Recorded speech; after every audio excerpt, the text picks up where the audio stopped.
Oke, baik Mas. Tolong pintar. Tes. Halo, cek 1, tes. Oke, kita mulai Pak ya. Baik. Pak Agus agak sebelah sini. Bagus namanya. Bagus. Pak Bagus ya. Iya. Bagus Gana. Bagus kanan. Bagus. Di sebelah sini? Nanti dia duduk di situ. Oh, sebelahnya. Interview nanti. Baik.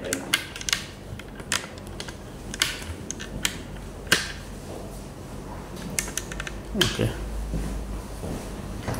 Baik, kita hanya bincang-bincang biasa saja, bukan wawancara. Oh, baik. Nggak penting. Santai ya. Pak Agus, Siap. cerita awal Pak Agus bergabung dengan Nasari. Baik Pak, terima kasih Pak. Saya bergabung itu dimulai pada saat saya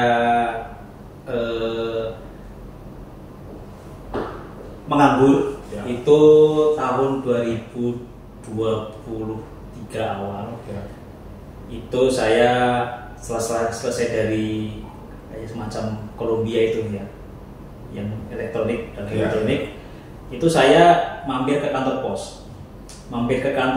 Di sana di situ ditempel di situ dibutuhkan dulu saya bacanya itu salah tuh, Nasrani gitu kan. Wah, saya tergugah gitu karena saya orang Kristen gitu kan. Oh. Nasrani itu ada apa itu Nasrani itu kan. Saya baca sedikit itu Nasari.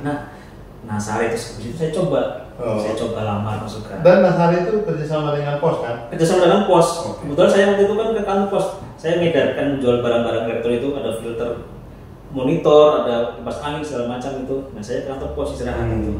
Nah, dibaca situ, terus saya tulis tuh Nasari membutuhkan karyawan itu kan. Waktu itu saya masuk dari Cilacap. Oh. Dan Pak Herbert juga di Cilacap juga waktu itu. Oh. Saya masukkan, agak lama itu 2 bulan baru dipanggil, sampai saya lupa saya namar di Nasari kapan ya itu kan. Kembali saya ingat, oh iya di kantor pos saya dapat informasi lowongan kerja. Lalu saya dipanggil lah waktu itu oleh pejabat di Cilacap itu, Pak Asben, waktu itu diwawancarai oleh Pak Herbert, Ya. kemudian diwawancarai oleh Pak Asben sebagai pemimpin cabang. Mulanya saya waktu itu sebagai marketing. Sebenarnya bukan marketing karena semua harus bisa di sana. Marketing iya, nanti admin juga iya. Jadi kami pas awal bulan itu tanggal 1 sampai tanggal 10 kami ditugaskan ke loket-loket pos. Setelah pulang dari loket pos itu ke kantor, kami harus input, harus administrasi seperti itu. Jadi itu awal mulanya saya bergabung di Nasari tahun 2003 bulan Juni. Berarti udah hampir 21 tahun ya? 21 tahun. Iya. Itu waktu yang sangat lama. Setelah begitu lama bergabung dengan Nasari, apa yang bisa Bapak Agus narasikan soal perusahaan Nasari? Ya, luar biasa sekali ya, banyak sekali hal-hal yang saya petik, saya dapatkan dari Nasari. Dari nol saya, katakanlah nol, saya nggak punya pengalaman lah ya. Saya nggak ngerti admin, saya nggak ngerti dunia jasa keuangan, saya nggak ngerti bidang bisnis macam-macam lah ya. Dari nol saya belajar di situ banyak hal ya, karena Terus. semua karyawan yang direkrut oleh Nasari harus punya multi talenta ya. Multi talenta. Jadi hal-hal yang tadinya kita nggak tahu sama sekali jadi tahu semua ya. Sampai masalah negosiasi ya kita tahu ya. Apalagi yang coba pelaporan pembukuan ya, itu pasti semua karyawan pasti ya punya ya. Nah, yang belum punya negosiasi. Nah, itulah di situ saya belajar teknik negosiasi, gimana kita cara menghadapi calon anggota ya. Kalau di bank atau di perusahaan mungkin nasabah ya, kita menghadapi calon anggota gimana ya, menghadapi mitra-mitra bagaimana. Disitulah hal yang saya petik dari Nasari ini. Kemudian kegigihan, saya belajar dari Pak Chairman Bapak Salah Panggabean. Oke. Gigih, ulet, ya tekun, ya apalagi sepenuh hati, makanya beliau berkata untuk bekerja ya sepenuh hati, ya selalu memberikan motivasi kami, ya ayo ya kerja keras, cara cerdas, tanpa batas, sepenuh hati. Nah, itu yang Bapak Sahala Panggabean ajarkan ke saya. Oke. Soal negosiasi dan kegigihan tadi. Negosiasi kan ada pelatihannya. Berapa lama Pak Agus dapat pelatihan dari Nasari soal bagaimana bernegosiasi di lapangan? Lalu kegigihan itu seperti apa? Kegigihan yang Bapak lihat dari sosok Pak Sahala Panggabean? Pelatihan kami itu dilakukan terus-menerus ya. Boleh dikata selama 21 tahun ini saya terus dilatih ya negosiasi. Tapi yang kita lakukan pelatihan formal di Nasari ini ada sekitar 15 kali saya mendapatkan pelatihan itu ya, untuk bagaimana kita menghadapi customer, bagaimana kita menghadapi mitra-mitra, bahkan kita menghadapi kompetitor pun ya dilatih seperti itu ya. Kemudian kegigihan yang Bapak Sahala ini sampaikan ya, gigih pada waktu kita kan sering menghadapi lingkungan yang berbeda-beda Bapak ya. Contoh saya pernah ditugaskan ke Medan ya, kemudian saya juga pernah ke Sulawesi, ke Makassar, kemudian yang terakhir yang akhirnya saya dapat keluarga, dapat istri di sana itu ke Banjarmasin. Tentu saya harus gigih untuk bagaimana cara memahami pola pikir, cara hidup, budaya di sana. Tentu saya harus banyak sekali yang harus saya belajar di sana. Makanya saya belajar gigih untuk apa? Gigih untuk belajar. Ya, karena untuk memahami itu harus multi. Saya bukan hanya belajar bagaimana cara melayani nasabah saja, ya. Bagaimana saya bicara pun harus belajar itu. Ya. Bagaimana saya harus bertahan hidup di sana juga harus belajar. Jadi saya dibekali ilmu itu untuk belajar bertahan di sana. Gigih, ya, kuat, ya. Nggak gampang menyerah, nggak gampang mengeluh, nggak gampang kalah. Itulah yang saya terima didikan dari Pak Sahala. Aku harus gigih, saya harus kuat ya, membawa nama baik Koperasi Nasari. Tentu seseorang bisa diberi karir, diberi tanggung jawab jabatan juga kan karena memang pengalaman, reputasinya baik di organisasi, di perusahaan seperti sebutlah Nasari ini. Pak Agus diberi kesempatan memimpin juga kan karena ada jejak rekam yang dilihat. Lalu sebagai orang yang puluhan tahun bergelut di Nasari, kira-kira seperti apa bisnis ini? Karena orang kan belum sepenuhnya, terutama masyarakat misalnya, apa itu koperasi simpan pinjam, apakah ini juga sama dengan bank? Seperti apa sebenarnya gambaran dasar ini? Produknya apa sebenarnya? Iya.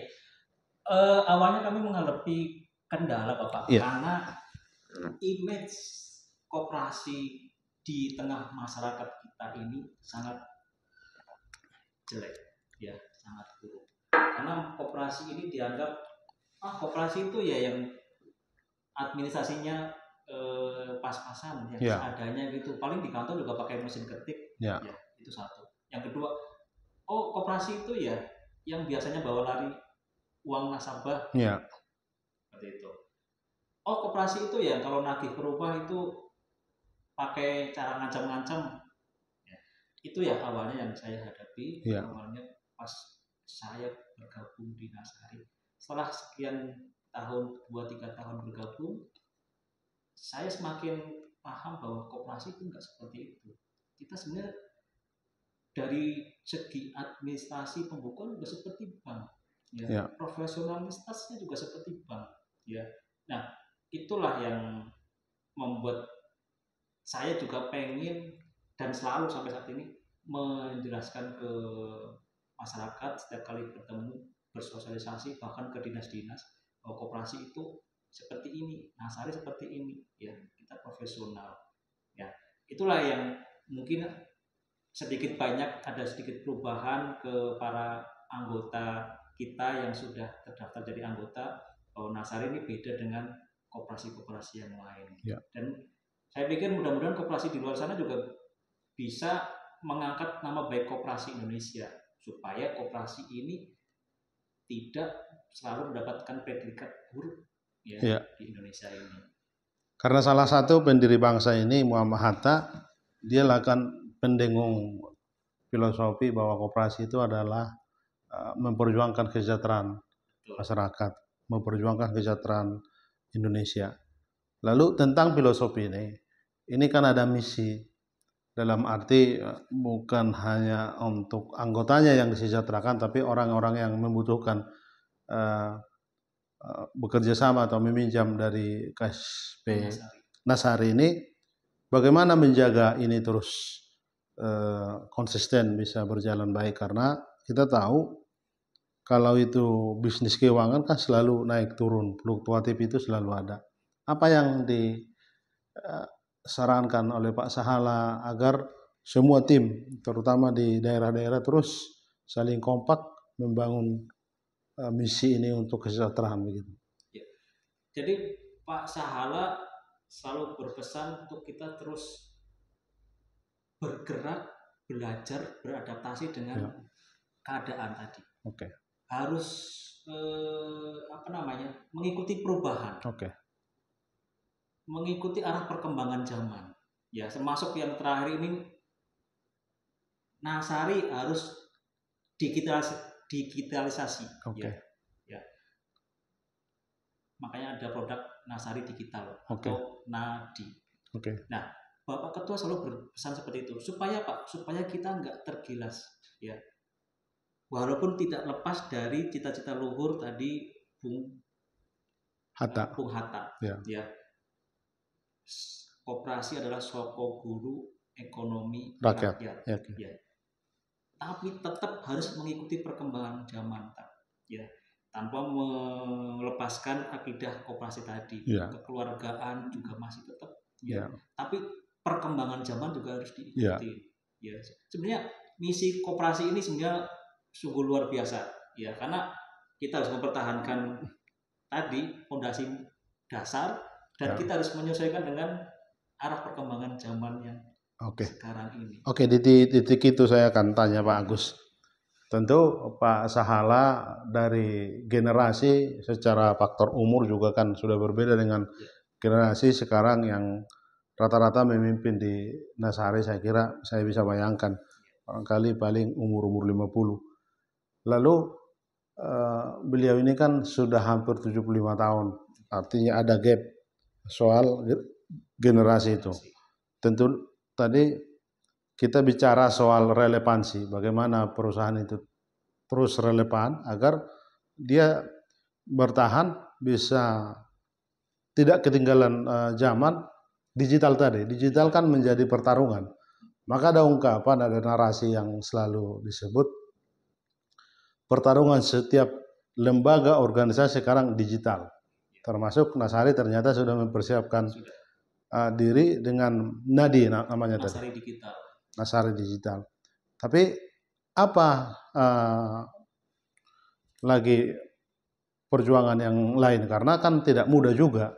Memang peluang digital di Indonesia ini karena kita termasuk negara pengguna digital, masyarakat kita itu sangat aktif di media sosial. Bagaimana memanfaatkan digital ini berdampak baik bagi ekonomi? Peran serta digital sangat penting, ya, karena dari mulai kita memperkenalkan Nasari, dari produknya juga kita butuh digitalisasi. Kemudian dari pelaporan keuangan juga butuh digitalisasi. Kemudian dari kita persaingan dengan kompetitor juga kita harus butuh digitalisasi, ya. Yang paling mencolok dari program digitalisasi ini membantu memudahkan, Ya. ya, memudahkan siapa? Memudahkan para anggota Oke. dan calon anggota. Terbukti dari Nasari Digital ini, kita punya program Nasari Digital ini membantu para masyarakat, Ya. baik yang belum menjadi anggota maupun yang sudah menjadi anggota, untuk mengakses semua informasi itu, Oke. produk-produk kita seperti apa, ya. Oke. Oke. Diangkat aja, Pak. Diangkat aja. Apa ya? Bisa dipotong nanti. Halo pagi Pak Mbak. Iya. Iya, lagi wawancara Pak. Tunggu sebentar ya Pak ya. Saya lagi wawancara sebentar. Iya, oke Pak. Iya, makasih. Mungkin satu lagi pertanyaannya, apa yang delegasikan Pak Sahala Panggabean dalam hal ini? Dia kan sekarang tidak lagi ketua yang langsung berkoordinasi karena sudah saya dengar juga di generasi kedua karena faktor umur dan pernah sakit. Tapi kan selalu memantau juga, masih berkomunikasi. Apa yang selalu tidak pernah dilupakan Pak Sahala untuk Nasari tetap eksis? Ya, beliau tuh sosok figur yang luar biasa. Di usia yang senja ini masih, ini ungkapan beliau suhu turun gunung. Ya, beliau masih sering bilang itu, suhu turun gunung. Berarti semangat beliau itu tidak pudar, tidak lekang oleh waktu. Oke. Itu yang selalu kami ingat terus. Yang sepuh saja, yang tua saja bisa sesemangat itu. Kenapa saya masih umur 40-an ini sudah loyo-loyo? Oke. Itu yang sering saya dan bersama teman-teman di kantor cabang, ayo dong semangatnya mana?